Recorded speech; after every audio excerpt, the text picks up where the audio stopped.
ขอเชิญร่วมทำบุญทอดกฐินและวางศิลาฤกษ์ศาลาการประเรียนณที่พักสงฆ์เหล่ามนทาหมู่ที่ 3 ตำบลดอยหล่ออำเภอดอยหล่อจังหวัดเชียงใหม่วันที่ 12 ตุลาคม 2565 เวลา 13:39 นาทีเรื่องด้วยที่พักสงฆ์เหล่ามนทาได้เริ่มก่อสร้างมาตั้งแต่วันที่ 17 มิถุนายน 2565 เพื่อเป็นสถานที่ประกอบพิธีทางพระพุทธศาสนาและเป็นศูนย์รวมจิตใจของศรัทธาประชาชนทั่วไปโดยจะได้ทำการสร้างเสนาสนะถาวรวัตถุที่มั่นคงให้เหมาะสมกับที่จะยกฐานะเป็นวัดในพระพุทธศาสนาสืบไปดังนั้นจึงมีผู้มีจิตศรัทธาร่วมใจกันบริจาคทุนทรัพย์โดยเครือข่ายการเผยแผ่ธรรมะของคณะสงฆ์คลื่นสีขาวทั่วทุกสารทิศตลอดจนศรัทธาประชาชนทั้งหลายทั่วไปทุกคนตั้งกุศลเจตนาในการทอดกฐินสามัคคีและวางศิลาฤกษ์สร้างศาลาการประเรียนณที่พักสงฆ์เหล่ามนทาตามกำหนดการดังนี้วันที่ 5-11 ตุลาคม 2565 เป็นวันตกแต่งดาวเตรียมสถานที่วันที่ 12 ตุลาคม 2565 เป็นวันทอดกฐินและวางศิลาฤกษ์เวลา 8 นาฬิกาถึง 12 นาฬิกาเปิดโอกาสให้ศรัทธาประชาชนทำบุญตามอัธยาศัยและร่วมตอกไม้มงคลตามกุศลเจตนาเวลา 11 นาฬิกาถวายเพลพระสงฆ์และเลี้ยงอาหารประชาชนแบบโรงทานเวลา 12:30 นาทีเริ่มแห่ต้นกฐินสามัคคีแต่ละสายบุญและแห่แผ่นศิลาฤกษ์เวลา 13:30 นาทีประกอบพิธีวางศิลาฤกษ์และทอดกฐินในโอกาสอันเป็นบุญกุศลแห่งการสร้างวัดใหม่และทอดกฐินพร้อมวางศิลาฤกษ์สร้างศาลาการประเรียนครั้งนี้จึงขอกราบนิมนต์พระสงฆ์ครูบาอาจารย์และเชิญชวนศรัทธาพุทธศาสนิกชนทุกท่านได้ร่วมบุญตอกไม้มงคลปฐมฤกษ์เป็นมหามงคลอันยิ่งใหญ่ในวันที่ 12 ตุลาคม 2565 นี้ด้วยขออำนาจคุณพระศรีรัตนตรัยและสิ่งศักดิ์สิทธิ์ทั้งหลายตลอดจนพระสยามเทวาธิราชด้วยอำนาจเดชเดชะเทวาอารักษ์รุกขเทวดาภูมิเทวะพระแม่ธรณีคุณพ่อคุณแม่จงแผ่ไพศาลด้วยบุญแห่งการให้ทานของท่านทั้งหลายจงเป็นพลวะปัจจัยส่งเสริมสนับสนุนให้เศรษฐีใจบุญนายทุนใจดีและผู้มาร่วมงานทุกท่านจงมีอายุวันนะสุขะปฏิภาณสมบูรณ์ตลอดกาลนานเถิดสาธุกฐินทานคือสังฆทานบุญทานยิ่งใหญ่1 เดือนท่านกำหนดไว้นับตั้งแต่วันพิธีทำบุญทอดกฐินมหาวิทยาลัยเชียงใหม่ประจำปี 2565 ทอดถวายวันเสาร์ที่ 29 ตุลาคม พุทธศักราช 2565 ณ วัดฝายหินตำบลสุเทพอำเภอเมืองเชียงใหม่ จังหวัดเชียงใหม่ 13 นาฬิกาพร้อมกันที่ศาลาธรรมมหาวิทยาลัยเชียงใหม่ตั้งขบวนแห่องค์กฐินและบริวารหน้าศาลาธรรมมหาวิทยาลัยเชียงใหม่เคลื่อนขบวนแห่องค์กฐินและบริวารออกจากศาลาธรรมมีกำหนดไปตามเส้นทาง 13:30 นาทีขวงวัฒนธรรมมหาวิทยาลัยเชียงใหม่ขบวนแห่องค์กฐินและบริวารทุกคณะสถาบันสำนักและส่วนงานต่างๆพร้อมกันมีการแสดงของชมรมพื้นบ้านล้านนาสโมสรนักศึกษามหาวิทยาลัยเชียงใหม่ 14 นาฬิกาเคลื่อนขบวนแห่องค์กฐินและบริวารเข้าสู่วัดฝายหินประธานในพิธีจุดธูปเทียนบูชาพระรัตนตรัยไหว้พระสมาทานเบญจศีลกล่าวคำถวายผ้ากฐินแด่พระสงฆ์น้อมผ้ากฐินถวายพระสงฆ์อัปโลกกฐินถวายทายธรรมแด่พระสงฆ์กรรมการสภามหาวิทยาลัยอธิการบดีรองอธิการบดีผู้ช่วยอธิการบดีประธานกรรมการส่งเสริมมหาวิทยาลัยคณบดีผู้อำนวยการสถาบันสำนักศูนย์กองประธานสภาพนักงานมหาวิทยาลัยนายกสโมสรมหาวิทยาลัยนายกสโมสรนักศึกษามหาวิทยาลัยตามลำดับถวายทายธรรมแด่พระสงฆ์อนุโมทนากรวดน้ำรับพรลาพระสงฆ์ 15:30 นาทีประกาศผลรางวัลการประกวดขบวนกฐินก็เป็นข่าวสารงานทำบุญทอดกฐินมหาวิทยาลัยเชียงใหม่ประจำปี 2565 ตรงกับวันเสาร์ที่ 29 ตุลาคม 2565 ก็ถวายกับพระคุณเจ้าที่จำพรรษาท่วนไตรมาสวัดฝายหินตำบลสุเทพอำเภอเมืองเชียงใหม่จังหวัดเชียงใหม่ขอเชิญท่านร่วมบุญร่วมกุศลติดต่อได้ที่มหา วิทยาลัยเชียงใหม่และวัดสายหินที่จะร่วมทำบุญในคราวครั้งนี้ได้ความสุขกายสุขใจโดยทั่วหน้ากันสร้างเหตุปัจจัยด้วยศรัทธาด้วยปัญญารู้เห็นทำตามจริงขอเชิญสาธุชนสร้างบุญกุศลยิ่งใหญ่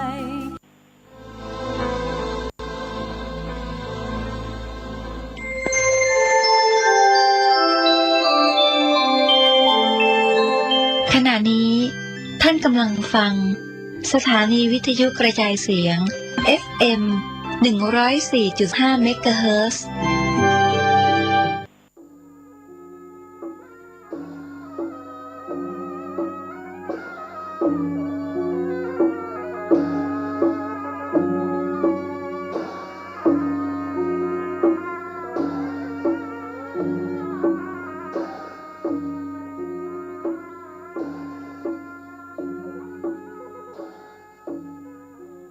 ขอความเจริญในธรรม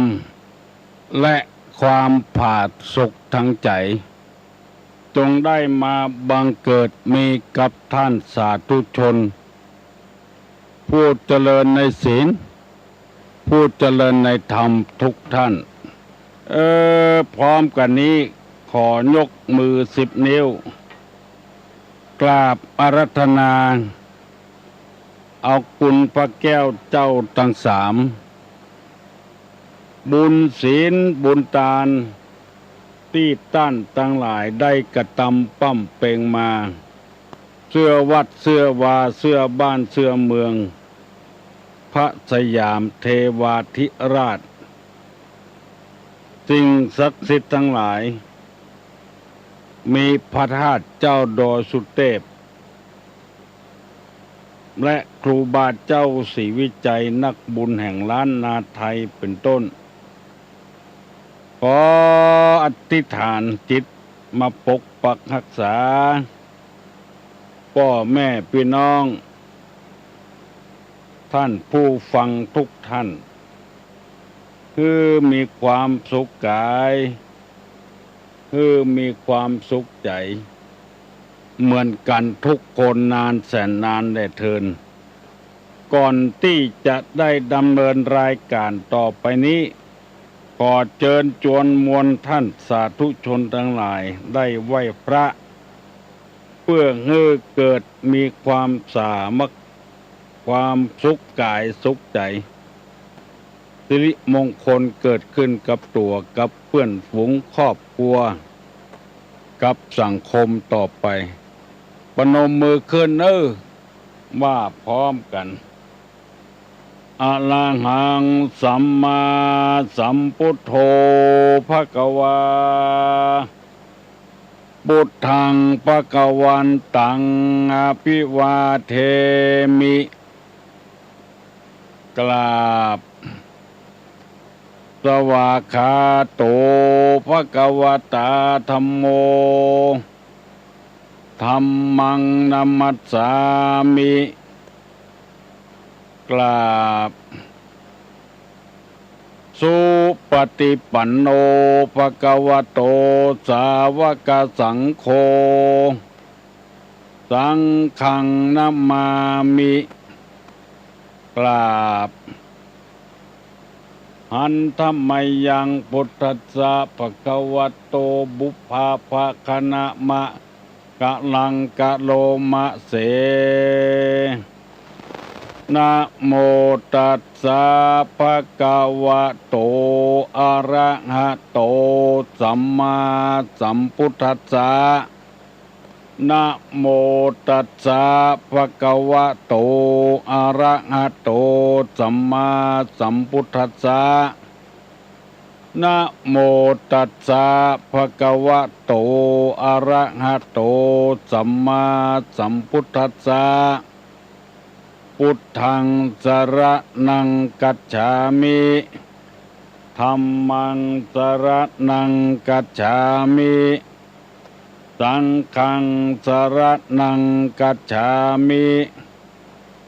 ตุติยัมปิพุทธังสรณังกัจฉามิตุ ติยัมปิธัมมังสรณังกัจฉามิตุติยัมปิสังฆังสรณังกัจฉามิตติยัมปิพุทธังสรณังกัจฉามิตติยัมปิธัมมังสรณังกัจฉามิตติยัมปิสังฆังสรณังกัจฉามิอิติปิโสภะคะวาอะระหังสัมมาสัมพุทโธวิชชาจารณะสัมปันโนสุขโตโลกาวิทูอนุตตโลปุริสาธัมมสาละทิสัทธาเทวะมนุษย์สานังพุทโธภควาติสวากาโตภควตาธัมโมสันติทิโกอากาลิโกเอหิปัสสิโกโอปนะยิโกปัจจัตตังเวทิตตโพวินโยหิติสุปฏิปันโนภะคะวะโตสาวกสังโฆอุจุปฏิปันโนภะคะวะโตสาวกสังโฆญาญะปฏิปันโนภะคะวะโตสาวกสังโฆสามิจิปฏิปันโนภะคะวะโตสาวกสังโฆญะติตังจัตตาลิปุริสายุคานิอัฏฐาปุริสาปุคลาเอสะภะคะวะโตสาวกสังโฆอาหุไนโยปาหุไนโยทักขิไนโยอัญจลิกาลนิโยอนุตตรังปุญญเขตังโลกัสสาติกราบหนึ่งกราบสองกราบสามกาเลนะธัมมัสสวนังเอตัมมังคลมุตตะมังการฟังธรรมตามกาลเวลาเป็นมงคลอันประเสริฐมาแล้วเนอะเสียงก้องเสียงก้องเสียงมองต่ำเข้าเสียงตุเจ้าเทศนาธรรมมาถึงบ้านมาถึงบนเฮือนมาถึงในเฮือนมาถึงที่นอนมาถึงในสุดในมุ้งมาถึงเตาไฟมาถึงห้องน้ำมาถึงในรถมาถึงกาดถึงลีมาถึงกุฏิกุฏางเนอเมื่อเจ้าวันนี้จะได้เอาธรรมะในทางพระพุทธศาสนามาเสนอให้ท่านผู้ฟังทั้งหลายเมื่อนำมาเสนอแล้วก็มีผู้สนองผลที่จะได้รับคือความสุขบานหวานใจสถานีวิทยุกระจายเสียงพระพุทธศาสนาและเสียงจากสถานีต่างๆที่ได้ถ่ายทอดเอาการบรรยายธรรมเมื่อเจ้าวันนี้ทุกที่เป็นวิทยุชุมชนเพื่อให้ชุมชนได้เข้มแข็งชุมชนได้เจริญรุ่งเรืองขึ้นส่วนมากคนคิดว่าที่ใดร่ำรวยมีเงินมีทองมีข้าวหนาป่าเต้ามีคนโหคนหลวกนัก การศึกษาเราเรียนดีที่หั่นมีความเจริญคนจึงมุ่งไปเอี่ยวต่างประเทศกันเพราะว่าบ้านเปิ้นเมืองเปิ้นเจริญแต่ในทางคติทางพุทธศาสนานั้นคำว่าเจริญนี้คือเจริญทางใจคนมีความสามัคคีพร้อมเพียงเอียงหน้ากันมีอันใดช่วยเหลือกันเอื้อเฟื้อเผื่อแผ่ซึ่งกันเพราะว่าจิตใจอ่อนน้อมอ่อนโยนบกระด้างกระเดื่องอันนี้เป็นคติทางพระศาสนาการที่คนโรยอยู่ที่ไหนนักๆยิ่งบ่มีความสามัคคีคนโหอยู่ที่ไหนนักๆยิ่งสำให้ประท้วงกันเดินขบวนกันเพราะความหูนักลำไปต่างคนต่างลวกต่างคนก็เก่งข้อใส่กันมาอ่อนข้อฮื้อกันก็เลยขัดอกขัดใจกันที่ใดมีศีลมีธรรมนักๆที่นั้นชุมชนเจริญเพราะว่าบางสิ่งบางอย่างไม่ใช่เรื่องของเฮาในทางศาสนาว่าเฮาก็บ่ต้องไปยุ่งเฮาบ่ใจครูบาอาจารย์อย่างเขาบ่ใจคนที่เลี้ยงเขามาเป็นพ่อเป็นแม่เขาแล้วเฮาไปยุ่งกับเขาไปสั่งไปสอนเขาเขาก็บ่ชอบเพราะไม่ใช่หน้าที่ของเฮาหมู่นี้เป็นต้นถ้าในทางศาสนาน้ำธรรมคำสอนแล้วบางอย่างบ่ใช่เรื่องของเฮาก็บ่ไปยุ่งเป็นเรื่องของเปิ้นเปิ้นสะสางล้างซ้อยเปิ้นตาวกันคนเดียวอันนี้มันจึงถูกต้องด้วยกันบ่ก้าวกายหน้าที่กันบ่ก้าวกายผัวไผเมียไผบ่ก้าวกายลูกไผอันนี้คือพุทธศาสนาจะสอนที่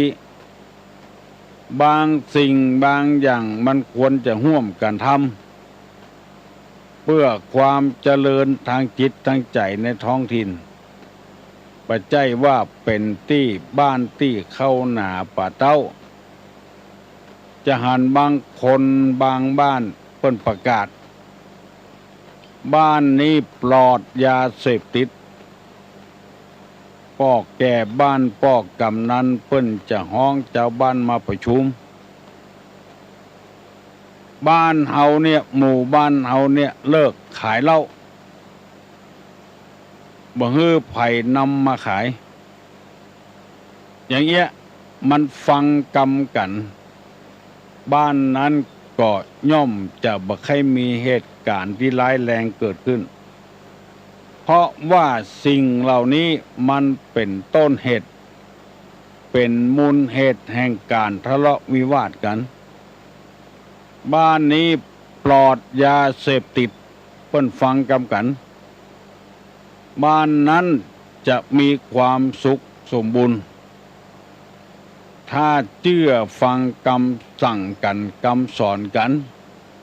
ใครเป็นหัวหน้าฟังคนนั้นส่วนมากนี่มันจะบ่เป็นอย่างนั้นมันจะมีความคลุกคลักติติงกันตุลุงเคยได้ไปสัมภาษณ์ละอ่อนบ้านว่าเฮาจะฮ้องคนที่เอาเหล้ามาขายมาอู้กันในบ้านเฮาเนี่ยว่าถ้าเฮางดขายเฮาจะขายอย่างอื่นแทนมันเป็นจะได้หาละอ่อนก็ตอบตุลุงว่าตุลุงมันบ่ใช่จังนั้นยังเขาขายอาหารขายของกินเนี่ยขายก๋วยเตี๋ยวก็ดีขายขนมเส้นก็ดีขายอาหารสดก็ดีอาหารสุกก็ดีมันต้องเบิ่งปะอาศัยกันถ้าบ่มีเหล้าเขาก็บ่ซื้อกิน เขาที่เขาซื้อกินเพราะมีเหล้าตัวมันแอมกันอันนี้จึงเป็นเหตุให้คนเฮาบ่โอเคกันบ่ได้ก็เลยเกิดมีปัญหาขึ้นเมาเหล้ามาแล้วพิษกันเถียงกันบ้านต่อบ้านแวดบ้านแวดจองก็เลยหาความสงบบ่ได้เต้าบ่เดียวอยู่ต่อไปแถม10 ปี20 ปี100 ปีพันปีมันก็เป็นอีตลอดเพราะมันบ่ฟังกำกันบ่ห่อมกกำกันเพราะไปมุ่งแต่แสวงหาทรัพย์สมบัติอย่างเดียวบางเตื้อก็น่าหันอกหันใจพี่น้อง10 สาวชาวบ้านหมู่นี้เป็นต้นวันนี้ตุลุงจะได้เริ่มแถมไม่เมื่อ2-3 อาทิตย์ที่ล่วงแล้วมาได้อธิบายเรื่องความทุกข์ของคนที่มันหลีกเลี่ยงบ่ได้ทุกข์เพราะสังขารทุกข์เพราะเปื้อนเพราะฝูงทุกข์เพราะเป็นประจำสังขารทุกข์เพราะผลกรรมที่ได้สร้างมาอันนี้ก็ได้อธิบายให้พี่น้อง10 สาวชาวบ้านฟังไปแล้วก็พากันฟังด้วยดีจำใส่อกใส่ใจเป็นที่น่าอนุโมทนาแล้ววันนี้จะได้นำเอาคำว่าบุคคลในโลกเนี้ยมันมีนิสัยต่างๆกันเฮาจึงจะลาบเปียงเลียงงามบ่ได้จะต้องคลุกคลักอย่างอี้ตลอดเวลาเปิ้นฮ้องว่าบุคคลในโลกเนี้ยมีนิสัยอยู่4 อย่าง1ตึงพยายามตึงทำเพื่อตนเองนี่เดือดร้อนอันนี้เป็นบุคคลประเภท1ตึงพยายามตึงทำเพื่อตัวเองเดือดร้อนอยู่ตลอดเวลา2ทั้งพูดทั้งทำและพยายามทำให้คนอื่นเดือดร้อนบุคคลในโลกนี่นะ3ทั้งพูดทั้งทำและพยายามทำทั้งตนและผู้อื่นให้เดือดร้อน4พูดทั้งไม่ทำและไม่พยายามทำทั้งตนและผู้อื่นให้เดือดร้อนอันคนเฮาในโลกนี้มันจะมินิสัยอย่างอี้กูคนคือหมายความว่าลองสังเกตพอเถอะทำมือตัวเดือดร้อนตลอดเวลาแก้ข้อ1ยังแถมข้อ1แก้ข้อ1ย้ำแถมข้อ1จนอยู่บ่ได้ตะเลิดเปิดเปิงไปเลยแถมคนว่าทำมือตัวเดือดร้อนแต่ไปทำมือคนอื่นเดือดร้อนทั้งตัวเองก็เดือดร้อนคนอื่นก็เดือดร้อนประเภทที่3นั้นทั้งพยายามทั้งทำให้ตัวเองและคนอื่นเดือดร้อนจำพวกที่4นี้ดีน้อยทั้งบ่พยายามทั้งบ่ทำให้ตัวเองและผู้อื่นเดือดร้อนอันนี้จะขอเมตตาเวลากับท่านทั้งหลายได้อธิบายให้พี่น้อง10 สาวชาวบ้านทั้งหลายฟังเพื่อเป็นคติเตือนใจข้อที่1ว่าเอาตนบ่ได้อยู่ดีบ่ได้กินดีในตัวเองพยายามขวนขวายอย่างเดียวคืออย่างใดตัวเองจะมีความเดือดร้อนพยายามทำอันนั้นบุคคลจำพวกนี้ก็คือผู้ผิดศีลตั้งแต่ข้อ1เป็นต้นไปเพื่อตัวเองก็เดือดร้อนถึงวันเบียดเบียนคนอื่นโดยวิธีการต่างๆอย่างในสมัยโบราณนี่ไปที่ไหนแตกที่หั่นบางทีก็คนแตกตื่นกันบางทีก็ตัวเก่าหัวแตกเขี้ยวหักเขี้ยวล้มถ้าบ่ได้แตกนี้บ่มีความสุข อันเนี้ยคือทำตัวเองให้เดือดร้อนพยายามให้เดือดร้อนผิดศีล5 ข้อบะพยายามรักษาอย่างสิอย่างจะเอาก็ตัวเองเดือดร้อนตลอดเวลาเบียดเบียนคนอื่นสัตว์อื่นแม้กระทั่งชีวิตชีวาไปฆ่าไปแกงก็มาได้เอามาเนี่ยอย่างพยายามให้ตัวเองเดือดร้อนอย่างเดียวบุคคลจำพวกนี้จำพวกบ่เชื่อกรรมบ่เชื่อผลของกรรมคำว่ากรรมนี่คนเขาไปนึกถึงว่าบุพกรรมอย่างเดียวความจริงบ่เชื่อการกระทำของตัวเองว่ามันจะเดือดร้อนเท่าใดบ่เชื่อการกระทำจึงทำลงไปเป็นต้นว่าบ่เนี่ยเวียกเนี่ยการยังแต่ว่าไปลักไปจกเอาของเพิ่นอันเนี้ยคือคนที่สร้างให้ตัวเองเดือดร้อนเมื่อหัวทีแต่ก็บ่เป็นหยังนานไปเมินไปตัวเองจะเดือดร้อนคนเดียวผู้ลงจะยกตัวอย่างง่ายๆคือฟัง2 คนชอบไปแอวด้วยกันเมื่อค่ำเมื่อคืนตะกอนนี่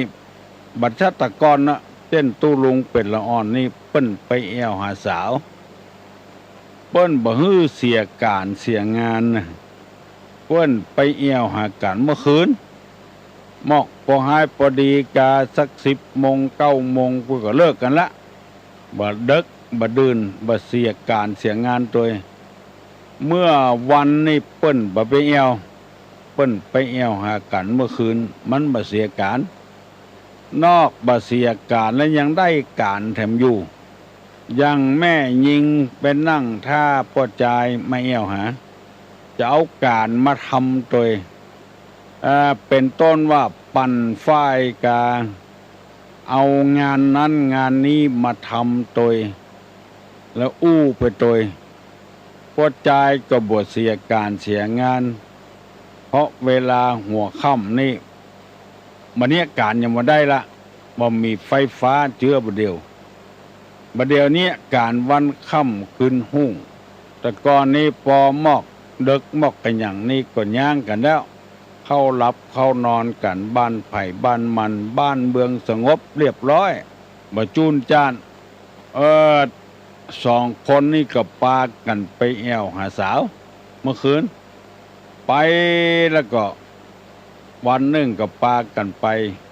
อู้สาวหมอก9 โมง 10 โมงก็พากันปิกแล้วก็กำกับมาปิกมาเนี่ยไปสร้างความเดือดร้อนให้ตนเองคือกายสวนเปิ้นเมื่อคืนเดือนแจ้งเปิ้นปลูกบัดเต้าไว้เดือนส่องบัดเต้าในสวนใสยงยาง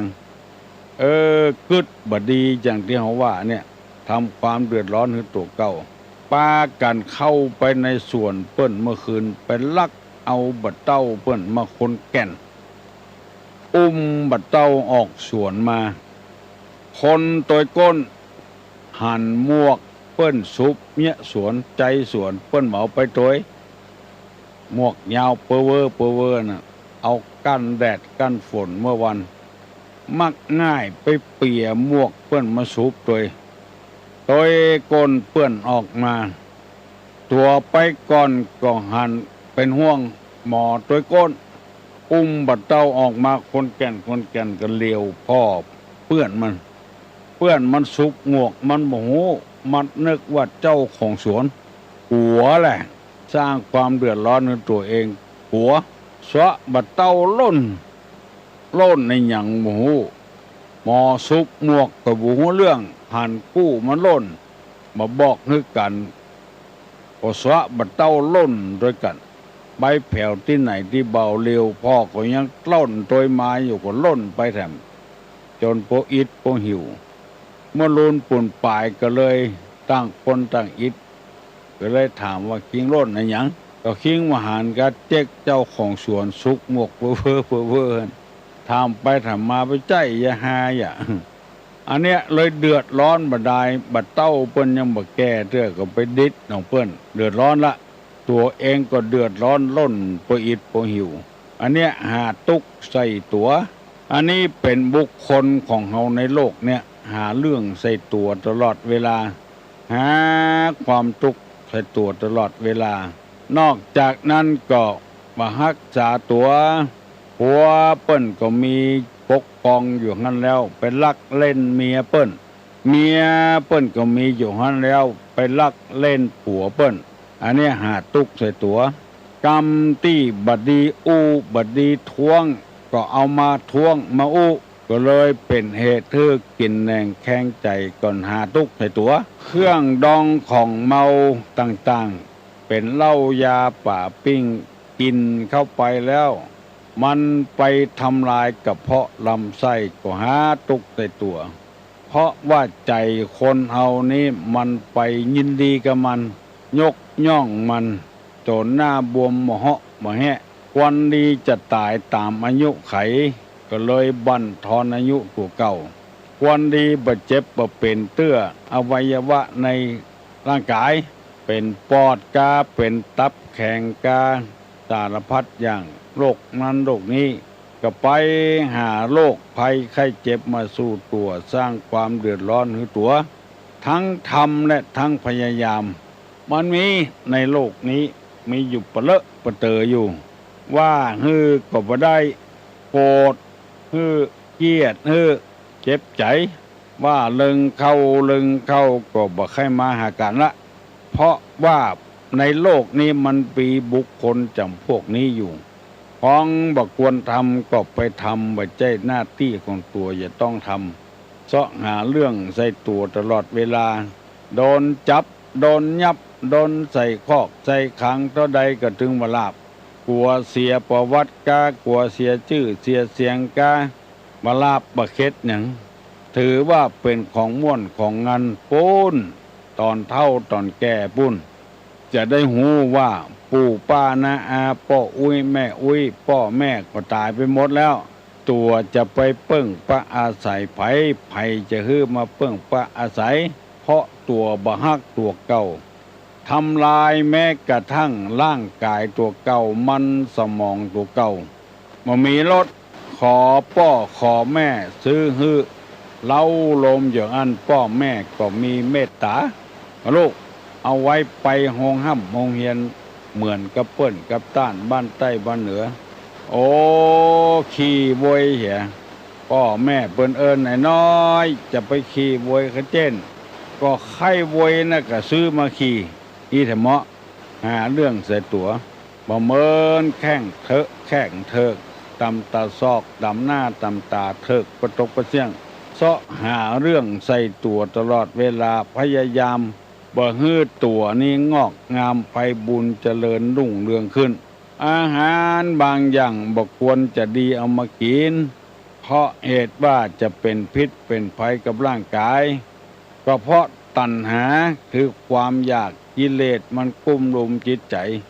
หันว่าเป็นของดีของงามไปหมดบางทีก็ทดลองหมู่นี้เป็นต้นที่ได้นำมาเสนอนี้เพื่ออยากให้ผู้ฟังทั้งหลายบอกว่าจะเป็นลูกเป็นหลานเป็นพ่อเป็นแม่เป็นพี่เป็นน้องพยายามหักห้ามใจอย่าไปเสาะหาความทุกข์มาใส่ตัวหาความเดือดร้อนมาใส่ตัวพยายามหลีกเลี่ยงกรรมโหต่างๆมีเปเลอะเปเตอในบ้านเฮาเมืองเฮาพยายามหลีกเลี่ยงวิชาที่มันบดีละอ่อนหลายคนโดนเปิ้นไล่ออกโรงเรียนวิชาคณิตศาสตร์วิทยาศาสตร์ภาษาศาสตร์สุขภาพสุขศึกษาวิชาสารพัดอย่างครูแนะนำพร่ำสอนบ่สนใจหนีเรียนไปเรียนวิชาอย่างอื่นวิชาเอายาเสพติดมากินพ่องหรือว่าฮู้เปิ้นว่าการแปลงระเบิดแปลงจะใดแปลง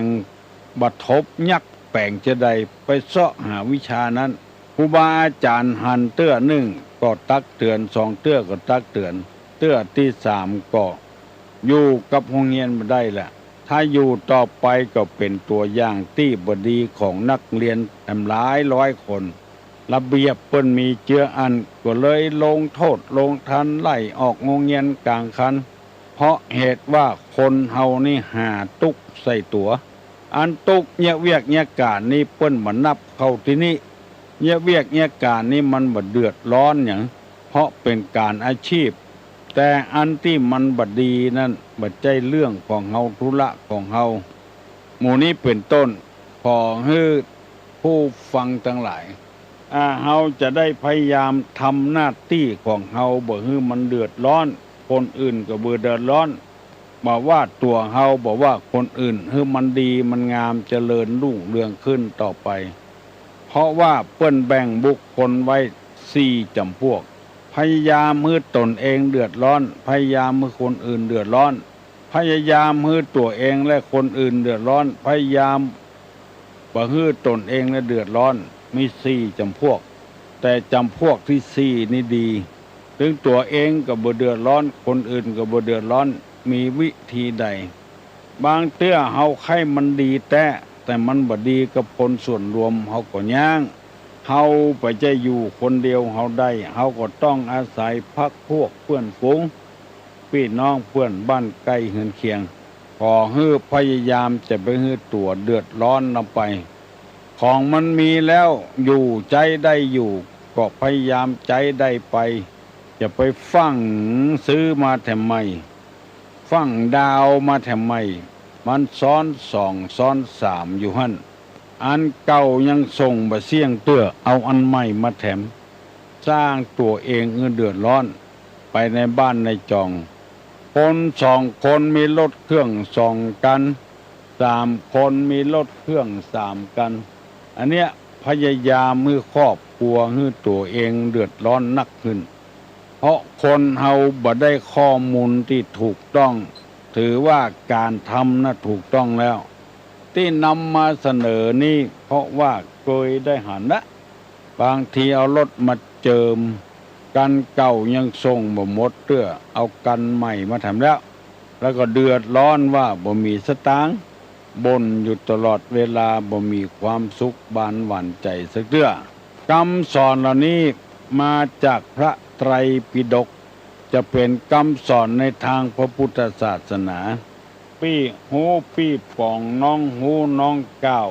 เป็นการตักเตือนกันเป็นชั่วครั้งชั่วคราวคือคนเฮาได้ชะงักป้อนข้อมูลในทางที่ถูกธรรมะนี้บ่เป็นพิษเป็นภัยอย่างกระไผยังทำให้ชุมชนนี้เจริญขึ้นเข้มแข็งขึ้นถ้าเป็นอย่างอื่นนี่เฮาบอกว่าสมมติว่าเฮาขายข้าวสารควรจะเอาพริกเอาเกลือเอาหอม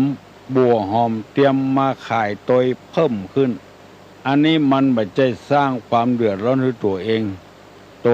ยังได้ขายสิ่งเหล่านั้นต่ออีกอันนี้คิดว่าบ่ใช่คำสอนในทางที่นี่หมายความว่าสร้างความเดือดร้อนให้ตัวเองในครอบครัวตัวเอง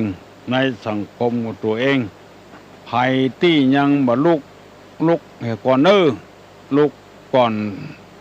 นกหนูเปิ้นออกห่างไปเสาะว่าหากินแล้วคนก็ยังบุ่มได้เฮือนหันอยู่เปิ้นว่ามันเป็นขี้ค่าของความเกลียดค้านมันจะจักเฮาจมดิ่งอยู่ในความบดีเปิ้นไปแผวที่ไหนที่เบาแล้วเฮายังบ่ลุกเตื้อลุกเห็นลุกล้างหน้าล้างตาอาบน้ำฟังธรรมเตรียมตัวไปเนี่ยเวียกเนี่ยการเพิ่มเติมขึ้นการลุกเย้านี้บ่ใช่เป็นทรมานตัวเองเป็นการฝึกจิตฝึกใจฮัลโหลกราบนมัสการตุลุงเจริญพรชื่อนี่ก็สำคัญเนาะตุลุงเนาะชื่อนี่สำคัญกันเนาะชื่อเจ้า ชื่อพระทองนี่นะโอ้อลังการเนอวัดท่านอาจารย์ใหญ่นะชื่อตุลุงแหละเจ้าทองบัดเดียวแปลงแล้วแหละกับตุลุงทองวัดอันพระธาตุสิจอมตองธาตุจอมตองก็ทองเนาะกับพระธาตุจอมตองเนาะมันริมก็ทองเนาะเจ้า นะชื่อนั้นสำคัญเนาะ ชื่อบ ารมีสูงเนาะ อ๋อบารมีสูงกะ โอ้ไปแต่ว่าอลังการขนาดตุลุง โอ้ วันนี้ได้ขึ้นสวรรค์อ่ะ ไปตัวไผ จันทร์ทีอ่ะมี5จันทร์อ่ะ ฮะ มี5จันทร์อ่ะ โอ้ จันทร์ทีก็ทำบุญแต่ว่า อลังการไง เจ้าโอ้5 จันก่อน เนี่ยตี15 ไร่ 15 ไร่ก่อน เจ้า โอ้ ที่ถึง5จันทร์ใน63 ล้านอ่ะ โอ้ แม่สิเพิ่นทำบุญแต่ว่า10 ล้านอ่ะ เป็นอันอย่างเป็นอาคารอย่างอ่ะ ฮะ เป็นอาคารอย่าง อ๋อ อ่ะ อาคารส่งนั่นก็ ปฏิบัติธรรมอ่ะเนาะ อ๋อเป็นวัดธรรมนั่นก็ โอ้ พูดแต่อย่างนั้นกูติเพื่อนถ้าส่งแหมไปมาออกว่า เออ เอาอยู่เลยอ่ะ โอ้ ไปพูดเลยอาจารย์ เออ 15 ให้กันแน่ 15 ให้ เจ้าจะสร้างทำยะ 50 กว่าล้าน เจ้า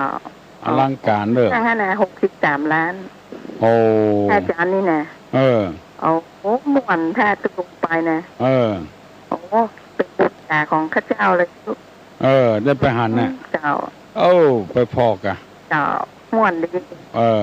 ความเจริญของศาสนา เคยขึ้นมาหลายจ้าแล้วมันม่วนตัดแหว เออ มันเย็นอกเย็นใจบอกถูก ขึ้นคันใดก็ขึ้นลิฟต์ ขึ้นลิฟต์ก็มีเจ้าขึ้นขั้นใด เออ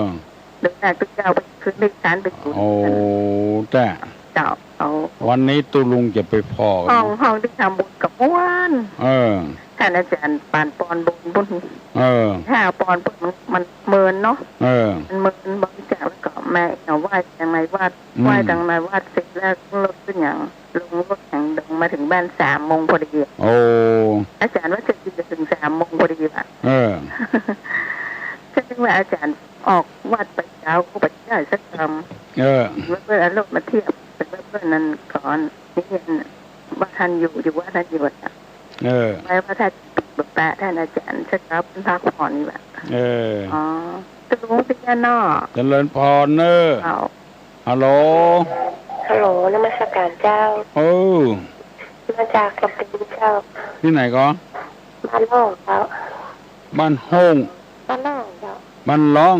เจ้าที่พระยาตุลุง หนองเต้าอ่ะ เจ้า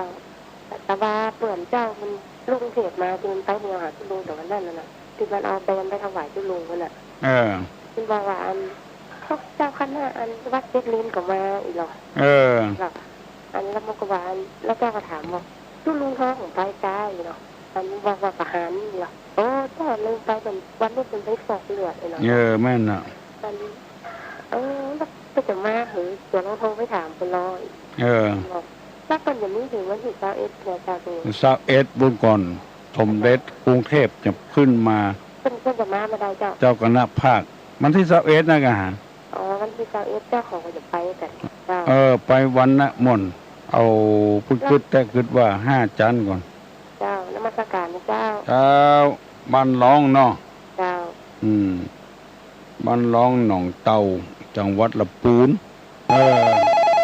บ่งชัดว่าพระพุทธศาสนานี่เจริญรุ่งเรืองขึ้นฮัลโหลไหว้สาปารมีคนที่มีโลกธรรมเกิดขึ้น มักถือยกถือจับไปเข้าหากับเขาล่ำได้วันได้รับแต่งตั้งอย่างนี้ก็พบกันดีพอได้รับแต่งตั้งไรเอาข้อผมใครอู้เข้าไปโลกธรรมนี่มันมีกี่อย่างเขาจิตใจยังมักแก้ขอไหว้สาครับ ยินดีเนอะแต่ว่าไม่ออกโทรมาว่าอีลุงที่ถามปัญหาดีๆมันยังไปบวชเหรอ เก่งแต่เก่งว่าแต่เปิ้นถามมาว่าคนที่มียศถาบรรดาศักดิ์แอคท่า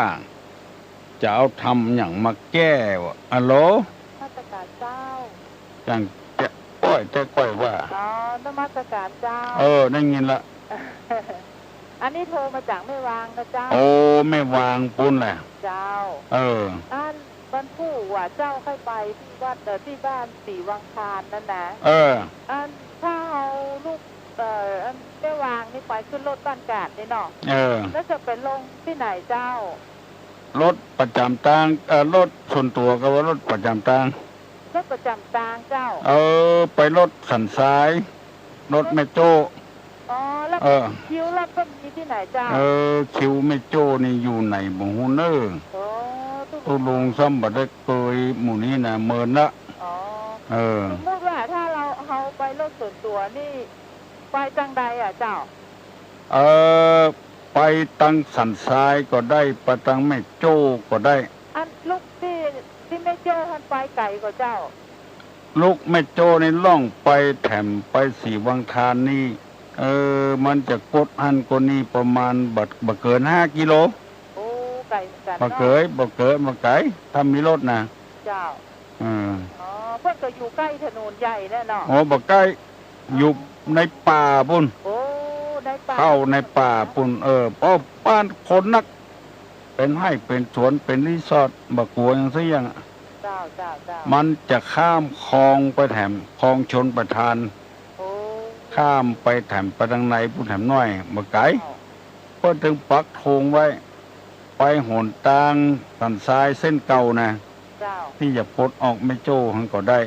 ไปลงที่3 แยกแม่โจ้เข้าทางขวามือล่องไปแถมก็ได้ถึง2 ทางเน้อโอ้ใครคือไปกันนักๆเน้อไปชมบารมีของเปิ้นคนมั่งพออยู่พอกินนี่เปิ้นบะเอาไว้เป็นโซนตัวเอาไว้เพื่อพระพุทธศาสนาตุลุงเคยไปหาละการเทศโดยกระเจ้าที่เปิ้นเทศโดยกระเจ้าเปิ้นจะเทศโดยกะเทศโดยตานโดยอย่างโดยมีหลายอย่างปฏิบัติธรรมที่หั่นนี่บ่มีเทศมีปฏิบัติธรรมโอ้ฝรั่งกูชาติเน้อเปิ้นมาปฏิบัติหั่นนะเพื่อใน3 วัน 7 วันโอ้น่าอัศจรรย์ใจเนอะละอ่อนอายุ20 ปลาย14 34 30เนี่ยละอ่อนฝรั่งนะมันว่าน่าทึ่งใจมากไม่นึกว่าพระพุทธศาสนาจะมีของดีอย่างนี้มันว่าคนม่วนแต่เนาะโอ้ม่วนแต่กะม่วนอกม่วนใจเปิ้นเอาของแท้ไปป้อนให้ฝรั่งเฮานี่มันสูนกันกินตานบางเตื้อก็มีมารมาประจนเนี่ยก็มีเนาะเพราะนั้นเจ้าก็ไปแล้วที่ไม่วางที่วัดตะปันยูอันแดงอันนั้นมีการเทศตัวเนาะม่วนดีเนาะพระเจ้าเทศก็ม่วนแล้วก็คนก็หลายใบหลายบอดนมัสการเจ้ากินข้าวแล้วยังไปได้กินเจ้าคำเดียวกินข้าวเห็นเนาะไปเนี้ยเวียกเยการเนี่ยเนอะเป็นที่น่าอภิรมย์จมจื่นยินดีคนเข้าวัดเข้าวากันอาบน้ำฟังธรรมกันมันเป็นการแก้ทุกข์ทางจิตทางใจฮัลโหลไอ้สาเจ้า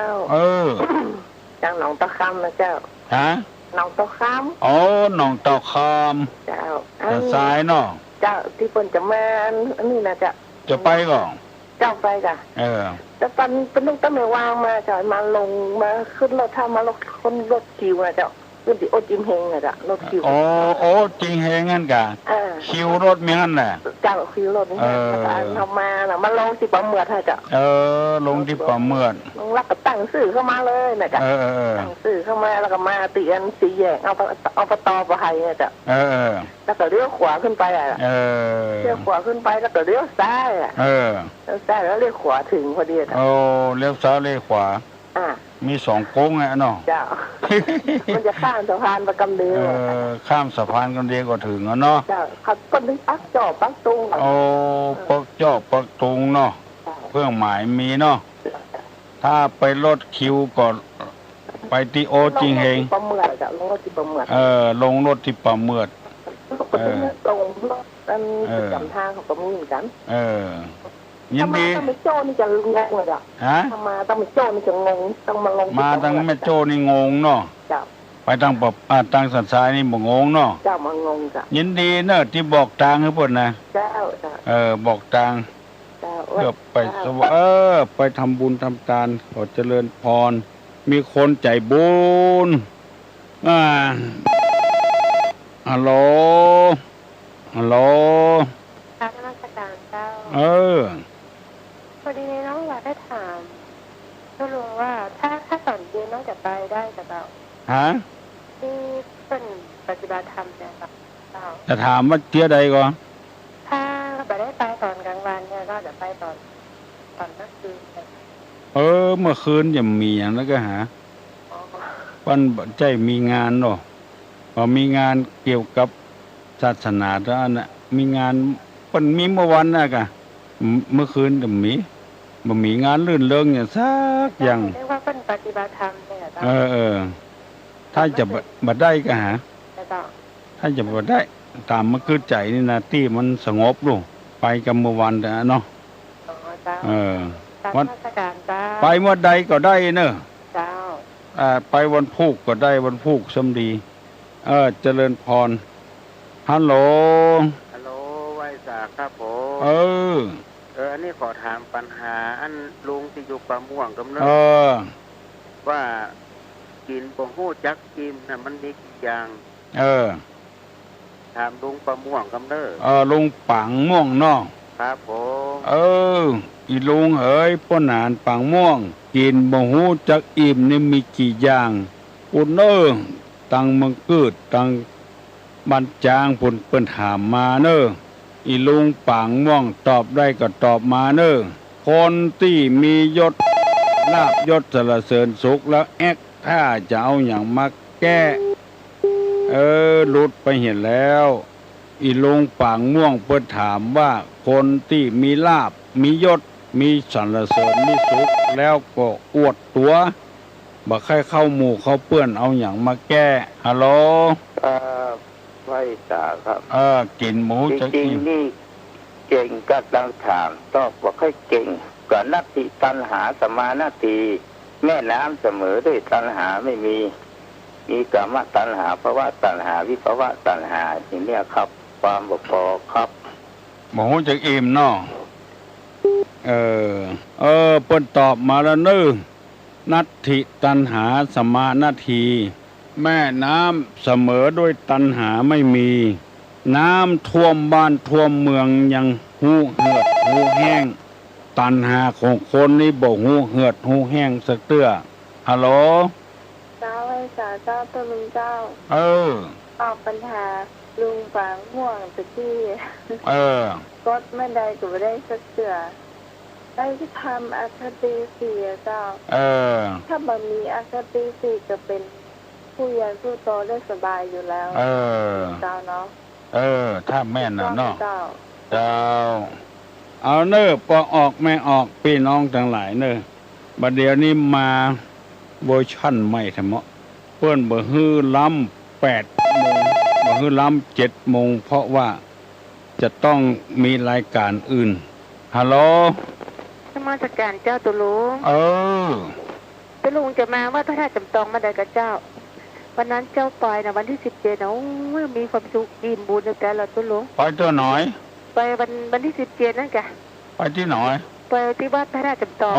อันกะเจ้าเป็นยังไงมีความสุขแหละเจ้ามีความสุขรู้สึกว่าอิ่มบุญขนาดวันนั้นน่ะคนใดได้ปล่อยแดงดีแต่เจ้าโอ้ยมาบ้านมาเจ็บมาเนยมาอย่างสักอย่างบุญจ้ะจ้าแบบว่าบุญนี่มันอย่างนี้นะเนาะอยู่ไกลก็นี่อยู่ที่ไหนจะอยู่ตั้งห้องทันหลับตัวลุงลูกห้านไปห้านลมมันบอกเจ้าตัวลุงจะมาวันนี้มากกว่าเจ้าวันนี้เจ้าว่าจะไปเหมือนกันนะเจ้าไปอยู่เจ้าบักการโน่นนี่เดี๋ยวจะไปหอนตัวลุงตัวนะจ๊ะท่านพ่อคนงามเนาะจ้าได้ยินก็เสียงมาได้หอนตัวเสื้อนั่นน่ะคนงามที่ใจใช่ใบหน้าเนาะเจ้าคนงามที่ใจอยากที่ไหนมันบุญก็อยากไปเนาะตัวลุงเนาะเจ้าไปรู้สึกมันมีความสุขเนี่ยมีความสุขแต่นะเจ้าบัดใจว่าสุขกำเดียวนะสุขเมินนะเจ้าไปพออย่างอื่นนี่กำเดียวก็หายละเนาะเจ้าไปที่บุญเนี่ยมันอิ่มเมินเนาะจำอิ่มอกอิ่มใจอิ่มบุญเนาะตัวลุงเนาะอิ่มใจแต่อิ่มบุญเจ้ารู้ว่าอิ่มบุญมันแบบนี้เนาะอย่างนี้กะเจ้ามันบ่หูหายสักเตื้อเจ้าตึกใจเมื่อใดตึกใจเมื่อใดมีความสุขด้านเจ้าอันน้ำตีละเนาะตัวลุงเจ้าเจ้า เอาเนอะตุลุงจะปั่นปอนนะเนอะโอ้อันเนี้ยฮัลโหลโอ้หลุดไปเห็นแล้วตุลุงจะปั่นปอนนะเนอะพนมมือขึ้นเนอะยกมือไหว้เนอะอายุวัฒโกธนะวัฒโกสิริวัฒโกญัสสะวัฒโกพละวัฒโกวันนะวัฒโกสุขะวัฒโกโหตุสัพพตาทุกขโลกาพญาเวลาโศกาจันตุจุปัตตวาอเนกาอันตรายาปิวินัสสันตุจเตจะสาใจยะสิทธิธนังลาพังโสถีภกัญญังสุขังพลังสิริอายุจะวันโนจะโภกังบุติจะยะสวะสตาวาสาจะอายุจะจีวสิทธิปวันตุเตสัพพิติโยวิวัตตันตุสัพพะโลโกวินัสสตุมาเตภวะตวนตะลาโยสุขีติคายุโกภวะอภิวาธนะสีริสนิจังวุธาปจายโนจัตตาโลธรรมาวัฏันติอายุวันโนสุขังปลัง